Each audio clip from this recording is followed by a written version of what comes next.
আসসালামু আলাইকুম সুপ্রিয় শিক্ষার্থী, আশা করি তোমরা সবাই ভালো আছো।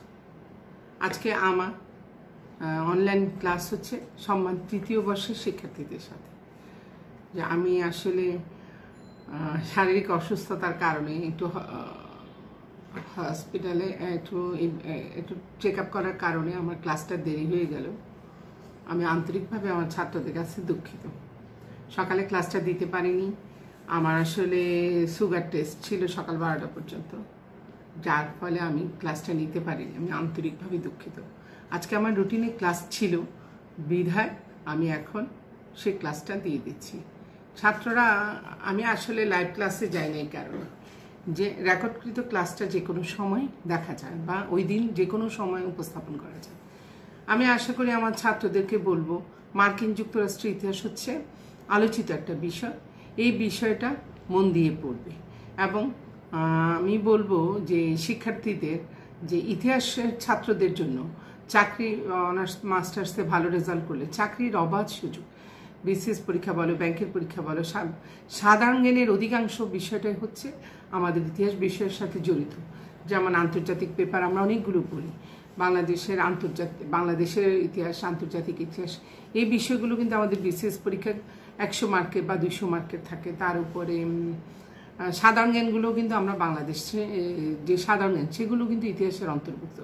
তা আমি বলবো, ইতিহাস পড়ে কোনো ছাত্রের যে সমস্যা হয় বা চাকরি পেতে কষ্ট হবে এটা ঠিক না। কারণ আমরা সাধারণ জ্ঞানের অধিকাংশ বিষয় কিন্তু ইতিহাসের সাথে জড়িত। যদি আমরা মন দিয়ে লেখাপড়া করি অবশ্যই সাফল্য আমাদের হাতে আসবে। আমি বলবো ছাত্রদেরকে, দীর্ঘ সময় আমরা আসলে 10 বা 11 মাসের মতো আমরা ক্লাস পাচ্ছি না। ছাত্রদের সাথে যদি সরাসরি ক্লাস করি, অনেক রকম আলোচনা কথাবার্তা হয়, এতে ছাত্র অনেক কিছু, শিক্ষার্থীরা অনেক কিছু গ্রহণ করে শিক্ষকদের কাছ থেকে। কিন্তু দুর্ভাগ্য যে এই বছর আমরা সঠিকভাবে ক্লাস নিতে পারতেছি না।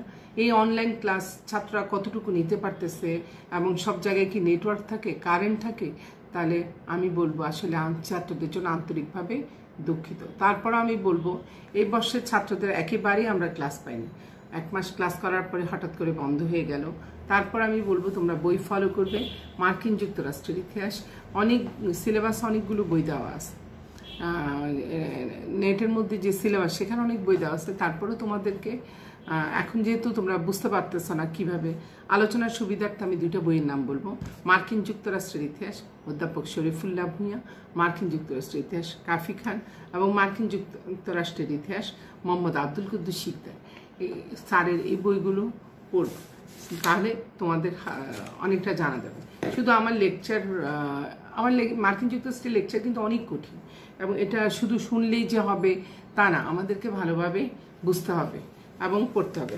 আমি মনে করি যে মার্কিন যুক্তরাষ্ট্রের ইতিহাস ম্যাডামের কথা শুনলেই হবে না, শুনলে হবে না, বই পড়তে হবে। আগে বইটা ভালো করে পড়বে। মন্য মতবাদ কিন্তু 3টা ক্লাস নিতে হবে। আমি আগামী সপ্তাহেও ক্লাস নিব মন্য মতবাদ, কারণ প্রথম মন্য মতবাদটা কি সেটা পড়েছি, পটভূমিটা এখনো শেষ পর্যায়ে যেতে পারিনি। কিভাবে মন্য মতবাদের সূচনা হয়েছিল সেই পটভূমিটা আছে।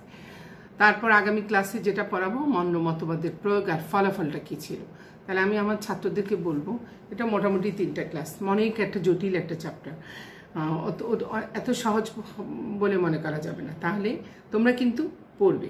তাহলে আমি তারপরও একটু গত ক্লাসে যে মন্য মতবাদটা নিয়েছি সামগ্রিক একটা ধারণা দিই। আমেরিকার পররাষ্ট্রনীতির ইতিহাসে মন্য মতবাদ বিশেষ গুরুত্বপূর্ণ। তাহলে আমি বলি যে আমেরিকার পররাষ্ট্রনীতির ইতিহাসে মন্য মতবাদ বিশেষ গুরুত্বপূর্ণ এবং আমেরিকার পররাষ্ট্রনীতি সম্পর্কিত মতবাদই হচ্ছে মন্য মতবাদ। প্রথমত, আমেরিকা স্বাধীনতা ও সার্বভৌমত্বকে নিরাপদ করা। দ্বিতীয়ত, আমেরিকা মহাদেশে ইউরোপীয় শক্তিসমূহের প্রভাব ক্ষুণ্ণ করে আমেরিকার পূর্ণ কর্তৃত্ব প্রতিষ্ঠা করা। বুঝতে পারছো ছাত্ররা, পররাষ্ট্রনীতি সম্পর্কিত মতবাদ গত ক্লাসে যে আলোচনা করেছি তার সংক্ষিপ্ত মূল ভাবটা কী হলো? আমেরিকার স্বাধীনতা ও সার্বভৌমত্বকে নিরাপদ করা। দ্বিতীয়ত, আমেরিকা মহাদেশে ইউরোপীয় শক্তিসমূহের প্রভাব ক্ষুণ্ণ করে আমেরিকার পূর্ণ কর্তৃত্ব প্রতিষ্ঠা করা। তৃতীয়ত, বহির্বিশ্বে আমেরিকার ব্যবসা বাণিজ্যকে নিরাপদ করার লক্ষ্যে আমেরিকার রিপাবলিক দলীয় প্রেসিডেন্ট জেমস মনরো 1823 সালের 2রা ডিসেম্বর কংগ্রেসে বৈদেশিক নীতি সম্পর্কিত নতুন যে মতবাদ প্রকাশ করেন সেটাই হচ্ছে মনরো মতবাদ।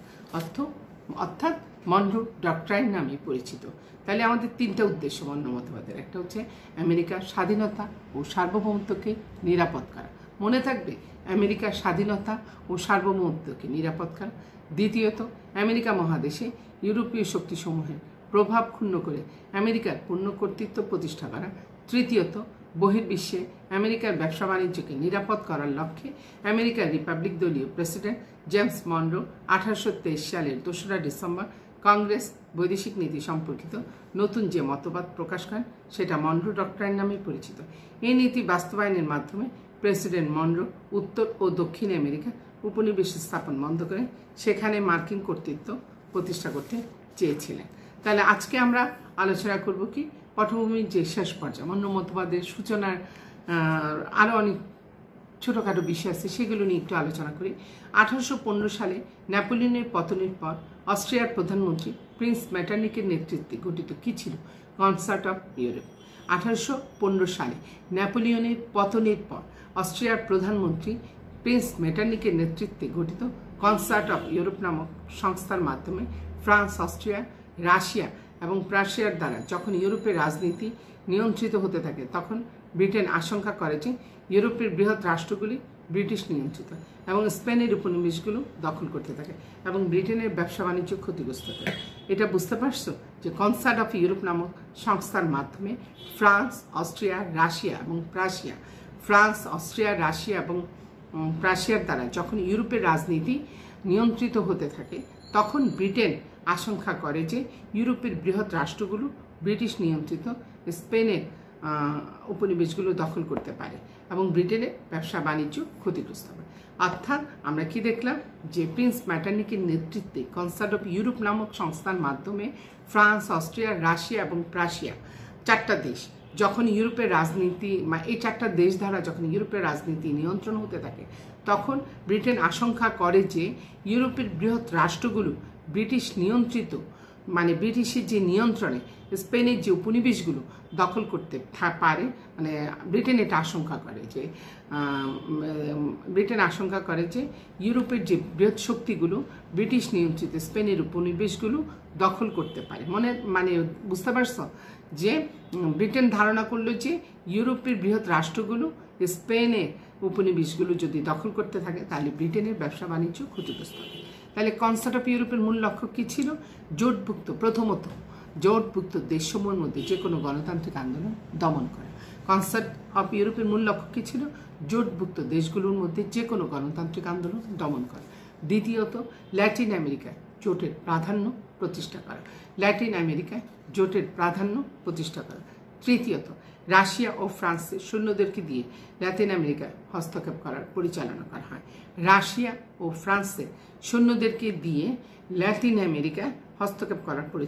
তাহলে কনসার্ট অফ ইউরোপের মূল লক্ষ্য কী ছিল? জোটভুক্ত দেশগুলোর মধ্যে যে কোনো গণতান্ত্রিক আন্দোলন দমন করা। দ্বিতীয়ত, ল্যাটিন আমেরিকায় জোটের প্রাধান্য প্রতিষ্ঠা করা। তৃতীয়ত, রাশিয়া ও ফ্রান্সের সৈন্যদেরকে দিয়ে ল্যাটিন আমেরিকায় হস্তক্ষেপ করা পরিচালনা করা। তাহলে আমরা দেখি এই যে মৈত্রী এই যে উপরোক্ত যে মৈত্রী দক্ষিণ আমেরিকার জন্য হুমকি হয়ে দাঁড়ায়। রাশিয়া আলাস্কা থেকে দক্ষিণ দিকে এমনকি সান ফ্রান্সিসকো উপসাগর পর্যন্ত তার বাণিজ্য কেন্দ্র প্রসারিত হয়। রাশিয়া কি করলো? আলাস্কা থেকে দক্ষিণ দিকে এমনকি সান ফ্রান্সিসকো উপসাগর পর্যন্ত তার বাণিজ্য কেন্দ্র প্রসারিত করে। 1821 সালের সেপ্টেম্বরে রাশিয়ার জার প্রথম আলেকজান্ডার আলাস্কার সীমা উত্তর 51 ডিগ্রি অক্ষাংশ পর্যন্ত বৃদ্ধি করে নির্দেশ জারি করেন এবং নিজ সমুদ্র উপকূলের 100 মাইলের মধ্যে বিদেশি জাহাজের প্রবেশ নিষিদ্ধ ঘোষণা করেন। এর ফলে ওয়েস্ট ইন্ডিজ ও প্রশান্ত মহাসাগরের উত্তর পশ্চিম অঞ্চলে যুক্তরাষ্ট্রের যে ব্যবসা বাণিজ্য রয়েছে তা দারুণভাবে ক্ষতিগ্রস্ত।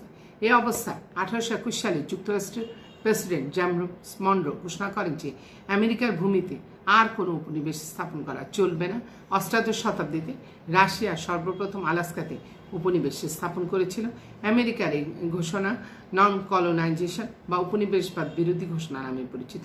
এই অবস্থায় রাশিয়া 1824 সালে তার সাম্রাজ্য বিস্তার নীতি পরিত্যাগ করতে বাধ্য হয়। এদিকে ফ্রান্সও ল্যাটিন আমেরিকা তৎপরতা বৃদ্ধি হয়। তাহলে আমরা দেখি এই যে দক্ষিণ আমেরিকার জন্য অনেকটা হুমকি, রাশিয়া আলাস্কা থেকে দক্ষিণ দিকে এমনকি সান ফ্রান্সিসকো উপসাগর পর্যন্ত তার বাণিজ্য কেন্দ্র প্রসারিত হয়। 1821 সালের সেপ্টেম্বরে রাশিয়ার জার প্রথম আলেকজান্ডার আলাস্কার সীমা উত্তরে 51 ডিগ্রি অক্ষাংশ পর্যন্ত বৃদ্ধি করে নির্দেশ করেন এবং নিজ সমুদ্র উপকূলে 100 মাইলের মধ্যে বিদেশি জাহাজের প্রবেশ নিষিদ্ধ ঘোষণা করে। এর ফলে ওয়েস্ট ইন্ডিজ ও প্রশান্ত মহাসাগরের উত্তর পশ্চিম অঞ্চলে যুক্তরাষ্ট্রের যে ব্যবসা বাণিজ্য রয়েছে তা দারুণভাবে ক্ষতিগ্রস্ত হয়। এই অবস্থায় 1821 সালে যুক্তরাষ্ট্রের প্রেসিডেন্ট জেমস মনরো ঘোষণা করে যে আমেরিকার ভূমিতে আর কোনো উপনিবেশ স্থাপন করা চলবে না। অষ্টাদশ শতাব্দীতে রাশিয়া সর্বপ্রথম আলাস্কাতে উপনিবেশ স্থাপন করেছিল। আমেরিকার এই ঘোষণা নন কলোনাইজেশন বা উপনিবেশবাদ বিরোধী ঘোষণা নামে পরিচিত। এই অবস্থা রাশিয়া 1824 সালে তার সাম্রাজ্য বিস্তার নীতি পরিত্যাগ করতে বাধ্য হয়। এদিকে ফ্রান্স ও ল্যাতিন আমেরিকায় তৎপরতা বৃদ্ধি পায়। ব্রিটেনের পররাষ্ট্রমন্ত্রী কে ছিলেন? জর্জ ক্যানিং 1823 সালে লন্ডনে অবস্থিত যুক্তরাষ্ট্রের রিচার্ড রাসের কাছে একটি প্রস্তাব দেন এবং এ প্রস্তাবের মূল কথা কি ছিল? ফ্রান্সের বিরুদ্ধে ব্রিটেন ও আমেরিকা যৌথভাবে প্রতিবাদ করবে। ফ্রান্সের বিরুদ্ধে ব্রিটেন আর আমেরিকা যৌথভাবে প্রতিবাদ করবে। ব্রিটেন কনসার্ট অফ ইউরোপ ত্যাগ করে। পররাষ্ট্র সচিব অ্যাডামস এবারে কোনো পদক্ষেপ গ্রহণ করেনি। অর্থাৎ আমরা কি দেখি? ব্রিটেন কনসার্ট অফ ইউরোপ ত্যাগ করে এবং পররাষ্ট্র সচিব অ্যাডামসের ব্যাপারে কোনো পদক্ষেপ গ্রহণ করেনি। ফ্রান্সের যে রাষ্ট্রদূত পলিগনাকের সঙ্গে ব্রিটেনের যে ক্যানিং এর সঙ্গে চুক্তি হয়। তাহলে আমরা কি দেখি যে ব্রিটেনের পররাষ্ট্রমন্ত্রী কে ছিলেন? জর্জ ক্যানিং। তাহলে আমরা দেখি পররাষ্ট্র সচিব ব্রিটেনের অ্যাডামস এবং এই ব্যাপারে আমরা ব্রিটেনের কনসার্ট অফ ইউরোপ ত্যাগ করে পররাষ্ট্র সচিব অ্যাডামস এর ব্যাপারে কোনো পদক্ষেপ গ্রহণ করেন এবং ফ্রান্সের একসময় আমরা কি দেখি? ফ্রান্সের রাষ্ট্রদূত পলিগনাক এর সঙ্গে ব্রিটেনের জর্জ ক্যানিং এর সঙ্গে চুক্তি হয়। এই চুক্তির মাধ্যমে ফ্রান্স স্পেনের দক্ষিণ আমেরিকার উপনিবেশগুলোতে হস্তক্ষেপ না করার প্রতিশ্রুতি দেয়। অর্থাৎ এই যে চুক্তি হয় ফ্রান্সের রাষ্ট্রদূতের সাথে পলিগনাক আর ব্রিটেনের জর্জ ক্যানিং এর সাথে যে চুক্তি হয়, চুক্তির মূল কথা কি ছিল?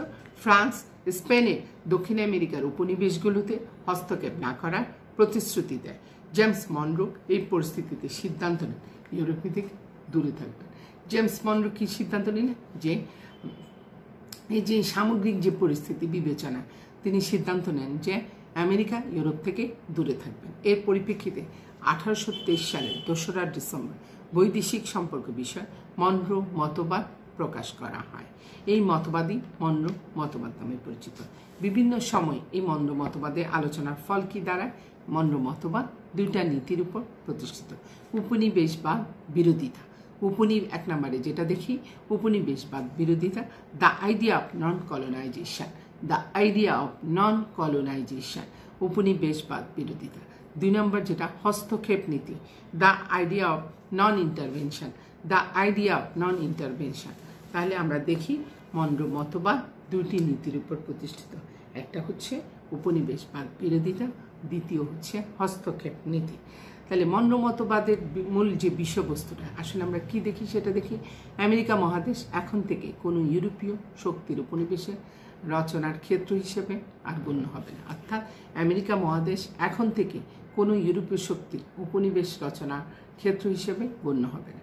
দ্বিতীয়ত, মিত্র শক্তির অনুসৃত রাষ্ট্রনীতি যুক্তরাষ্ট্রের শাসনবিধি থেকে মূলত ভিন্ন। মিত্র শক্তির অনুসৃত রাষ্ট্রনীতি যুক্তরাষ্ট্রের শাসনবিধি থেকে মূলত ভিন্ন। তাই এই গোলার্ধের কোনো অঞ্চলে তাদের রাষ্ট্রবিশুদ্ধি প্রসারিত করার প্রচেষ্টাকে আমেরিকার শান্তি ও নিরাপত্তা বিপজ্জনক বলে গণ্য করা। তৃতীয়ত, ইউরোপীয় কোনো শক্তির বর্তমান উপনিবেশে অথবা অঞ্চলে আমেরিকা কখনো হস্তক্ষেপ করেনি এবং ভবিষ্যতেও করবে না। অর্থাৎ আমরা দেখি ইউরোপীয় কোনো শক্তির বর্তমান উপনিবেশ অথবা অঞ্চলে আমেরিকা কখনো হস্তক্ষেপ করেনি এবং ভবিষ্যতেও করবে না। ইউরোপীয় শক্তিবর্গের মধ্যে নিজস্ব ব্যাপার নিয়ে সংগঠিত যুদ্ধে আমেরিকা কখনো জড়িত হয়নি। মানে ইউরোপীয় শক্তিবর্গের মধ্যে নিজস্ব কোনো ব্যাপার নিয়ে আমেরিকা কখনো যুদ্ধে জড়িত হয়নি এবং সেরকম কোনো কাজ করা থেকে আমেরিকা নীতিবিরুদ্ধ। অর্থাৎ আমরা দেখি যে মনরো মতবাদের মূল বিষয়বস্তু কি দাঁড়ালো? আমেরিকা মহাদেশ ইউরোপীয় শক্তির উপনিবেশে রচনার ক্ষেত্র হিসেবে কোনো গণ্য হবে না।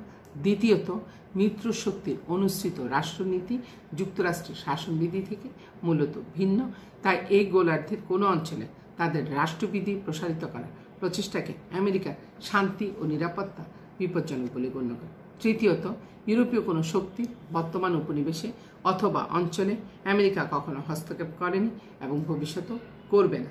ইউরোপীয় শক্তিবর্গের মধ্যে নিজস্ব ব্যাপার নিয়ে সংগঠিত যুদ্ধে আমেরিকা কখনো জড়িত হবে না। ইউরোপীয় শক্তিবর্গের মধ্যে নিজস্ব ব্যাপার নিয়ে সংগঠিত যুদ্ধে আমেরিকা কখনো জড়িত এবং সেরকম কোনো কাজ থেকে আমেরিকা নীতিবিরত। তাহলে আমরা আগামী ক্লাস কি করব? আগামী ক্লাসে দেখব যে মন্য মতবাদের প্রয়োগ আর ব্যবহারটা কী ছিল। তাহলে এটা আসলে অনেক বড় চ্যাপ্টার। তাহলে আমরা কি পড়েছি যে 1823 সালে মনরো মতবাদ কি ছিল। 1823 সালে মনরো, জেমস মনরো আমরা কি দেখি, পরপর দুইবার প্রেসিডেন্ট, 1816 ও 1820, পরপর দুইবার প্রেসিডেন্ট। তাহলে সামগ্রিক আলোচনায় যদি বলি যে আমেরিকা পররাষ্ট্রনীতির ইতিহাসে মনরো মতবাদ বিশেষ গুরুত্বপূর্ণ। 1 নম্বরে আমরা যে দেখি আমেরিকার পররাষ্ট্রনীতি সম্পর্কিত মতবাদী হচ্ছে মনরো মতবাদ, আমেরিকার স্বাধীনতা ও সার্বভৌমত্বকে নিরাপদ করা। দ্বিতীয়ত, আমেরিকা মহাদেশে ইউরোপীয় শক্তিসমূহের প্রভাব ক্ষুণ্ণ করে আমেরিকার পূর্ণ কর্তৃত্ব প্রতিষ্ঠা করা। তৃতীয়ত, বহির্বিশ্বে আমেরিকার ব্যবসা বাণিজ্যকে নিরাপদ করার লক্ষ্যে আমেরিকার রিপাবলিক দলীয় প্রেসিডেন্ট জেমস মনরো 1823 সালে 2রা ডিসেম্বর কংগ্রেস বৈদেশিক নীতি সম্পর্কিত নতুন যে মতবাদ প্রকাশ করেন সেটা হচ্ছে মনরো ডক্ট্রাইন। এই নীতি বাস্তবায়নের মাধ্যমে প্রেসিডেন্ট মনরো উত্তর ও দক্ষিণ আমেরিকার উপনিবেশে স্থাপন বন্ধ করে সেখানে মার্কিন প্রতিষ্ঠা করতে চেয়েছিলেন। অর্থাৎ এই যে মনরো মতবাদ, এই নীতি বাস্তবায়নের মাধ্যমে প্রেসিডেন্ট মনরো উত্তর ও দক্ষিণ আমেরিকায় উপনিবেশে স্থাপন বন্ধ করে সেখানে মার্কিন কর্তৃত্ব প্রতিষ্ঠা করতে চেয়েছিলেন। আমার ছাত্রদেরকে বলবো সুস্থ থাকবে, নিরাপদে থাকবে। আজকের মতো ক্লাস শেষ করছি। অনলাইন ক্লাসের ধারাবাহিকতা আবারও তোমাদের সাথে দেখা হবে, কিন্তু আমার সর্বশেষ একটা অনুরোধ হচ্ছে তোমরা বইটা ফেলে রাখবে না, বই পড়বে, যত পড়বে ততই শিখবে। তোমরা যদি বসে থাকো পরে কিন্তু সময় পাবে না, যে কোনো মুহূর্তে ফাইনাল পরীক্ষা শুরু হয়েছে। আমি আমার ছাত্রদেরকে অবশ্যই বলবো বইটা পড়বে। ঢাকা বিশ্ববিদ্যালয়ের অধিভুক্ত 7 কলেজ থেকে কিন্তু পাশ করা কঠিন, এটা আমার অনুরোধ আমার ছাত্রদের কাছে। ভালো রেজাল্ট করলে আমাদের ভালো লাগবে, ভালো জায়গায় গেলে ভালো লাগবে। আমি আশা করি তোমরা আমার উপকার করবে ভালো জায়গায় গিয়ে। আমি সে আশায় আজকের ক্লাস শেষ করছি। আল্লাহ হাফেজ।